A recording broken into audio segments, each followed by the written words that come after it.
Hey guys, welcome back to Sweet Chillies. मैं हूं रुधीर। कैसे हैं आप लोग गाइस? आज हम लोग देखने वाले हैं नॉलेज टीवी हिंदी की एक वीडियो। देखिए क्या होता है नेपाली लड़कियों के साथ, डिस्टर्बिंग ट्रुथ अबाउट नेपाल।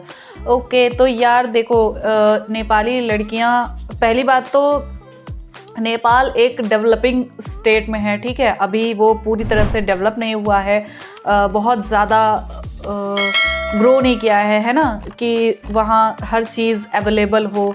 एक बहुत ही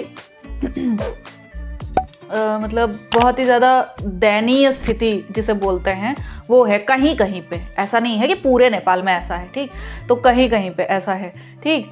तो डेवलपिंग स्टेट में जो भी कंट्रीज़ होती हैं उनके यहाँ मतलब कई ऐसी बातें होती हैं जो बहुत ही ज़्यादा गंभीर इशू होता है, ठीक, और उस पर कोई ध्यान नहीं देता, या फिर सरकार ही शायद मतलब इतना ज़्यादा स्ट्रांगली किसी चीज़ को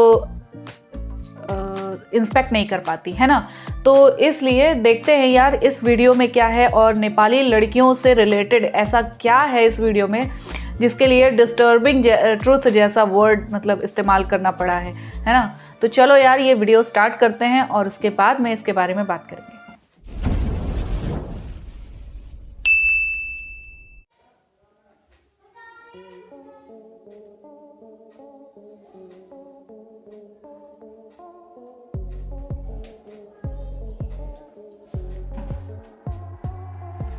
मुंबई के एक बहुत बड़े वैश्यालय से एक लड़की भाग जाती है, सीधा एनजीओ पहुंचती है। एनजीओ के लोग उसकी सारी आपबीती सुनते हैं, फिर उसे वापस उसके देश नेपाल भेज दिया जाता है। नेपाल पहुंचने के बाद जब यह लड़की अपने शरीर को देखती है तो वो हैरान रह जाती है, क्योंकि उसके शरीर के एक भाग की चमड़ी पूरी तरह से गायब थी। ऐसा लग रहा था कि किसी ने जानबूझकर उसकी चमड़ी उधेड़ दी है, निकाल दी है। लेकिन क्यों? उसने इस बात पर ध्यान नहीं दिया, क्योंकि उसे इस बात की खुशी थी कि वो अब आजाद थी। ये उस नर्क से भाग कर आ चुकी थी जहां पर हर रोज उसे तिल तिल करके मारा जाता था। लेकिन इसके ठीक कुछ दिनों बाद उसे एक और लड़की मिली जिसकी बदन से भी चमड़ी गायब थी। अपने शरीर की गायब चमड़ी को देखकर हर रोज वो यही सोचती थी कि शायद उसके किसी क्लाइंट ने अपनी फैंटेसी पूरा करने के लिए उसकी शरीर की चमड़ी निकाल ली है, क्योंकि हवस की आग में जल रहे मर्दों के कारनामे वो कई बार देख चुकी थी। लेकिन कुछ समय बाद जब उसे अपनी ही जैसी एक लड़की मिली जिसे मुंबई के एक वैश्यालय से छुड़ाया गया था, लेकिन इस लड़की से मिलने के बाद वो हैरान रह गई, क्योंकि उसके शरीर में भी बिल्कुल ऐसे ही जख्म थे, उसकी चमड़ी भी निकाल ली गई थी। उसे समझ में आ गया कि बात कुछ और ही है। उसने इस बात को जानने की कोशिश की, लेकिन जो सच सामने आया वो आज सबके होश उड़ा देने वाला है, आपके भी।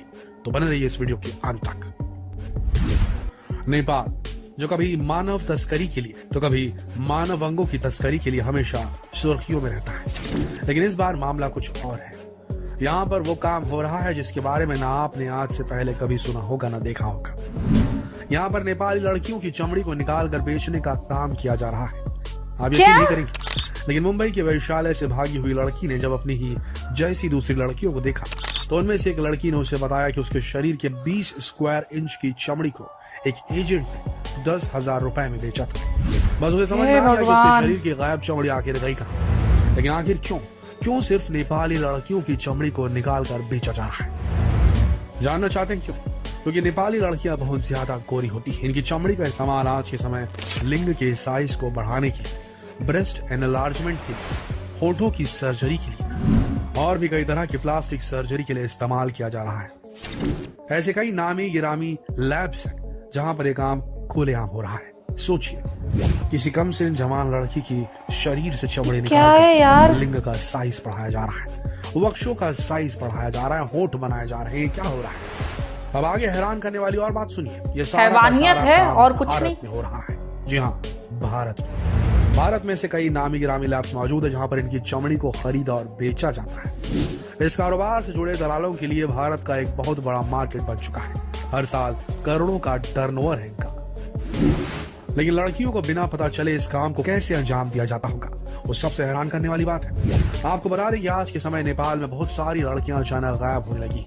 कुछ दलाल नेपाल की सुंदर लड़कियों को बहला फुसला कर काम दिलाने के लिए काठमांडू के थामेल इलाके में लेकर आ जाते हैं। कुछ उन्हें भारत के वैश्यालयों में लाकर बेच देते हैं। थामेल नेपाल का वो इलाका है जहाँ पर रात 11 बजे के बाद सड़कें सुनसान हो जाती है। यहाँ पर मौजूद बार, रेस्टोरेंट और पब्स की चकाचौंध रोशनी दिखाई देने लगती है। यहाँ पर आपको सबसे ज्यादा भीड़ भारतीय मर्दों की दिखेगी, जिनके लिए ये लास वेगास से कम नहीं। भारतीय मर्द यहाँ अपनी गर्मी निकालने के लिए आते हैं। बार, पब और स्पा सेंटर्स की आड़ में यहाँ पर सिर्फ और सिर्फ वेश्यावृत्ति का कारोबार फैला हुआ है। नेपाल के दलाल लड़कियों को इन्हीं स्पा सेंटर्स, पब और बार में ले आते हैं। उसके बाद इन्हें वेश्यावृत्ति के धंधे में धकेल दिया जाता है।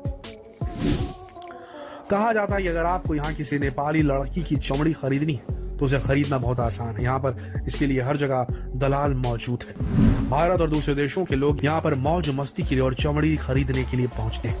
जिन लोगों की चमड़ी जल जाती है या उन्हें प्लास्टिक सर्जरी की जरूरत होती है या फिर ब्रेस्ट एनलार्ज करवाना होता है तो ज्यादातर लोग यहीं पर आते हैं। इसके लिए यहाँ के दलाल 100 स्क्वायर इंच गोरी स्किन का टुकड़ा 50,000 से 1 लाख तक में बेचते हैं।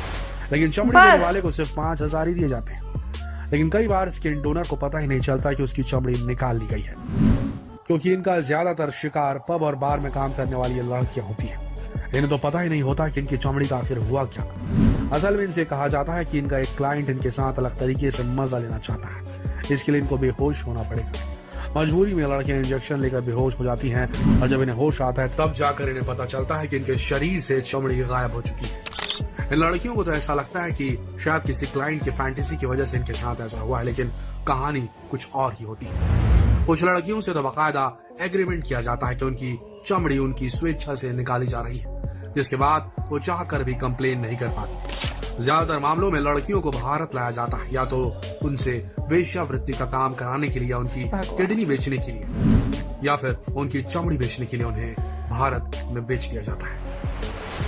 लेकिन इन लड़कियों को भारत जिस रास्ते से लाया जाता है वहां पर ना ही वीजा की जरूरत पड़ती ना ही पासपोर्ट की। ऐसा कौन सा रास्ता है? भारत नेपाल सीमा चेकपोस्ट पर धानगढ़ी के गौरी फांटा में बना एक परामर्श केंद्र है।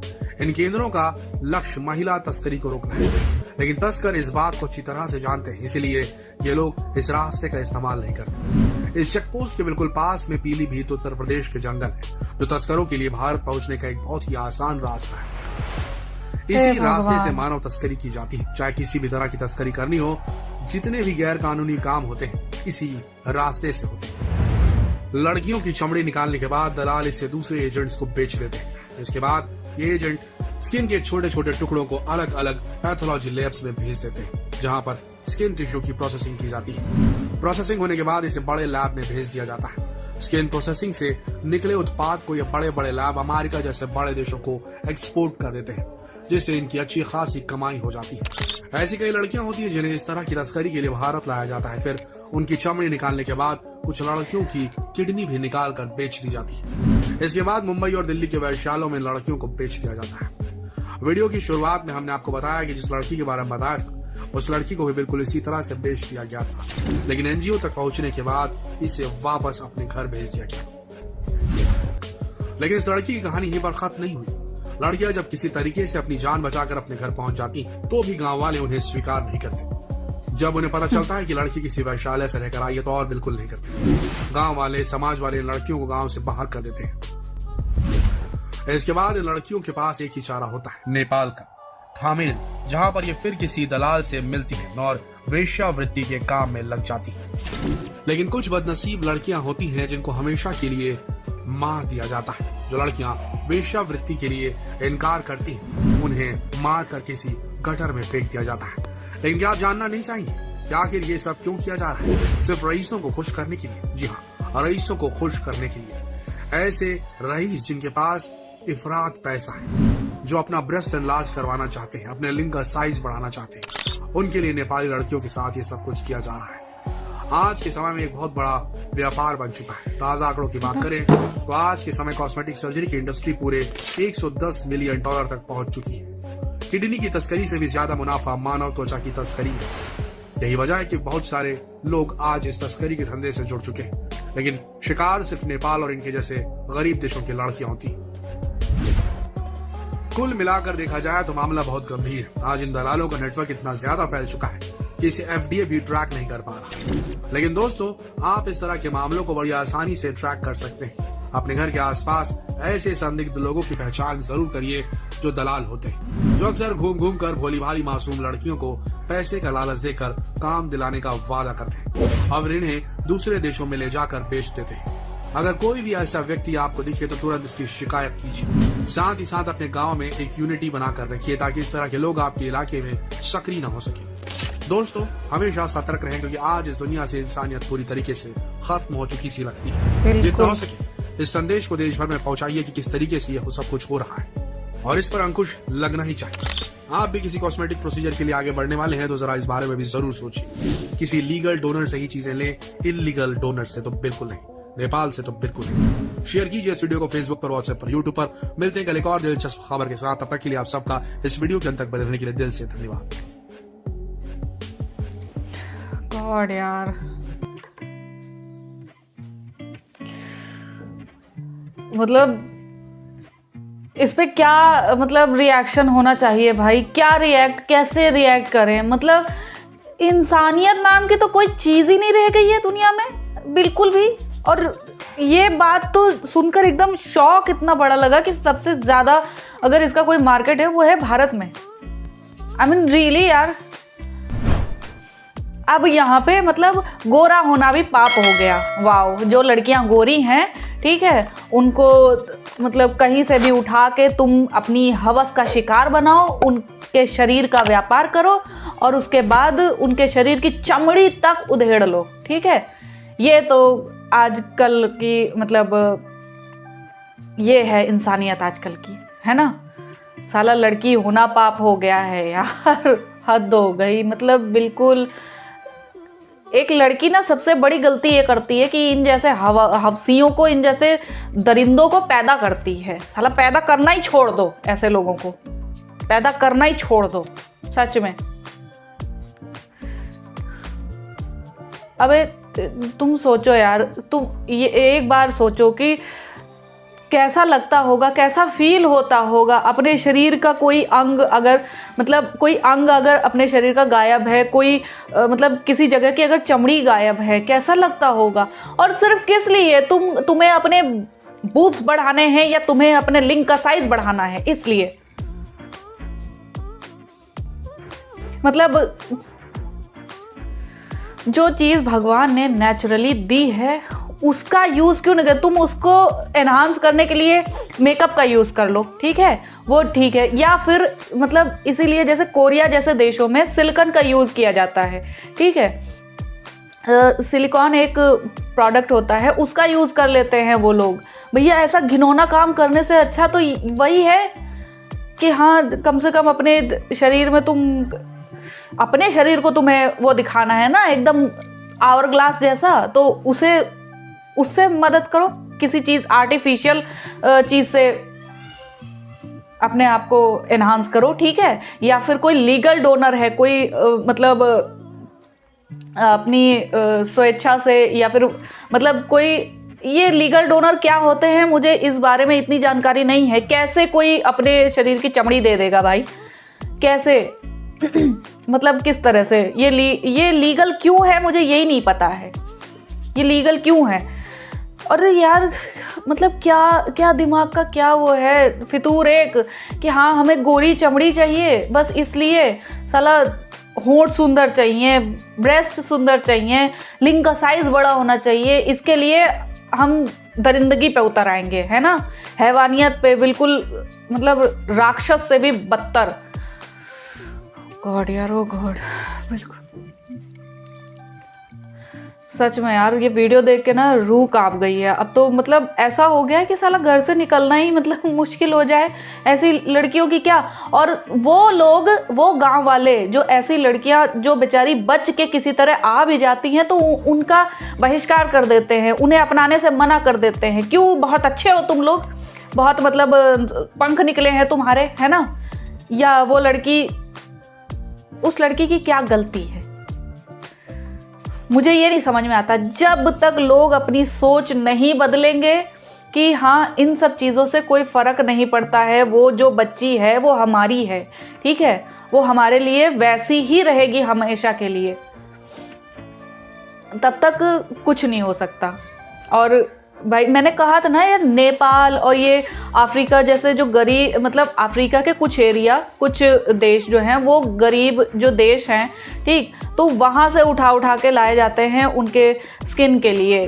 भाई ज़रूरी नहीं है गोरी चमड़ी ही बिके, ठीक है, बहुत सारे ऐसे लोग भी होते हैं जिन्हें सिर्फ एक स्मूथ क्लियर स्किन चाहिए होती है, ठीक है, तो उसके लिए भी। और नहीं वो अपने शरीर में इम्प्लांट नहीं कराएंगे तो वो जैसे जानवरों की चमड़ी नहीं यूज़ होती है चप्पल बनाने में और लेदर की जैकेट बनाने में और तरह तरह का सजावटी सामान बनाने में, मतलब स्किन का यूज़ करके, क्या फैंटेसी है स्किन का यूज़ करके, मतलब तुम अपना घर सजा रहे हो, किसी की चमड़ी तुम्हारे घर में लगी हुई है, चाहे वो जानवर की हो चाहे वो किसी इंसान की हो, कैसे जिंदा कैसे रह पाते हो उस फीलिंग के साथ, मुझे ये नहीं समझ में आता है। ये लोग कैसे जिंदा रह लेते हैं कि हाथी दांत से बने हुए कंघे यूज़ कर रहे हैं, हाथी दांत जैसे, मतलब मैं एक एग्जांपल दे रही हूँ कि हाथियों की संख्या दिन ब दिन इसीलिए कम होती जा रही है क्योंकि उनके दांतों की तस्करी होती है, जस्ट बिकॉज लोगों को उससे बनी हुई चीज़ें अच्छी लगती हैं। अबे यार, आर्टिफिशियल चीज़ों की इतनी भरमार है,